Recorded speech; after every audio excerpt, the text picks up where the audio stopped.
Unit 6, page 52, Part 10. Reading. Breaking up, broken hearts.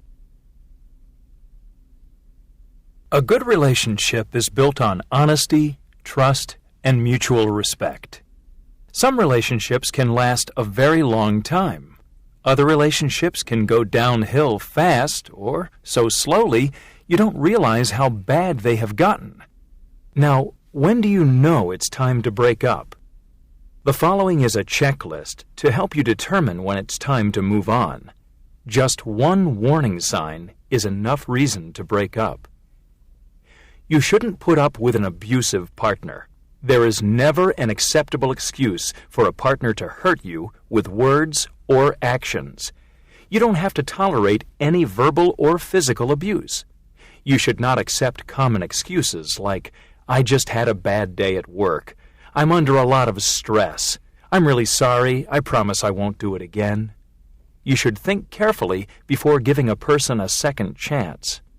Your partner should respect your opinions, decisions, morals, and values.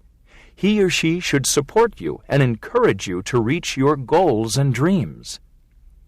If your partner has a problem with alcohol or drugs, you had better not believe that you'll be able to change his or her ways. You ought to have time for yourself, your family, and your friends. Your partner shouldn't be possessive and take up all your time and energy. If you can't trust your partner, if you think that he/she lies or cheats, or if he/she makes you feel unsafe, then you'd better listen to your instincts. If you no longer enjoy time together, if you don't respect each other, or if you can't be honest with each other, then it's better to be on your own than in a bad relationship. But breaking up can leave you feeling down. Don't worry. This happens all the time, and it shouldn't last too long. Here is some advice on getting over a broken heart. You ought to spend some time on your own in order to examine your feelings, but you mustn't become a hermit. You should turn off the TV and keep busy doing the things you enjoy. Get out of the house and spend time with your friends. Remind yourself of your good qualities. Make a list. You should treat yourself right. Get enough sleep, eat right, stay away from junk food and caffeine, and spend a little extra time on how you look. Most important, don't feel sorry for yourself. Accept what happened and move on. End of Unit 6. Expansion 2. Reading. Pages 54 and 55. Teenage stress.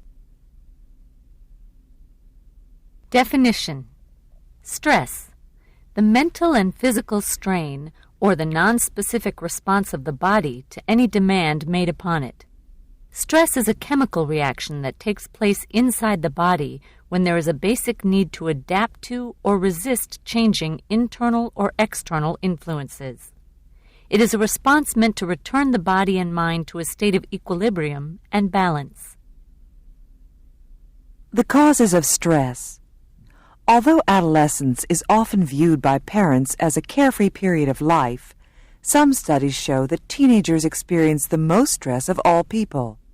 They can experience stress related to money, family problems, self-esteem, acceptance by their peers, getting accepted into college, choosing a career, and pressure to do well in school, sports, or clubs. According to experts, one of the main reasons for stress is that childhood has gotten shorter, and the perception of children has changed. Since TV is available to any audience, children can get messages that were probably meant for adults, and the dividing line between childhood and adulthood ceases to exist. Children do not play as many of their own games as they used to, and most of their games and sports nowadays are those preferred by adults. Youngsters wear similar clothing to that of adults, and they use adult language that was once never to be heard around a child. Young people these days are under tremendous pressure to achieve, please, and succeed. They are expected to adjust to social environmental changes that past generations never had to deal with. The demands made on preteens and teens by modern life have definitely increased the level of stress. Tips for dealing with stress. All humans experience stress. It is a necessary part of life. The response to stress is what often needs to be controlled. A person's feelings, attitudes, and outlook on life affect his or her ability to deal with stress. You should avoid unnecessary worry. Thinking about a problem in order to arrive at a solution can be positive, but constant worry that is not constructive accomplishes nothing.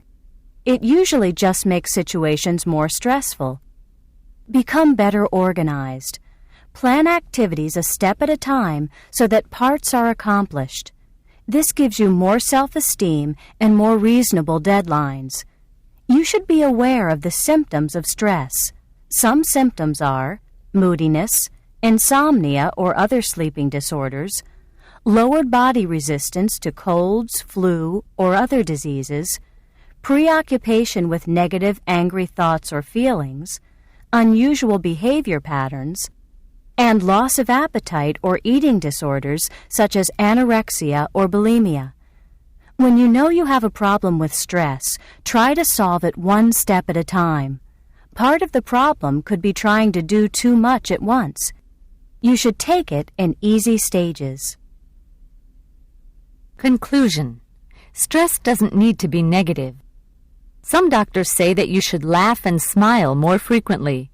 When you laugh and smile, your body relaxes, and it causes a positive reaction.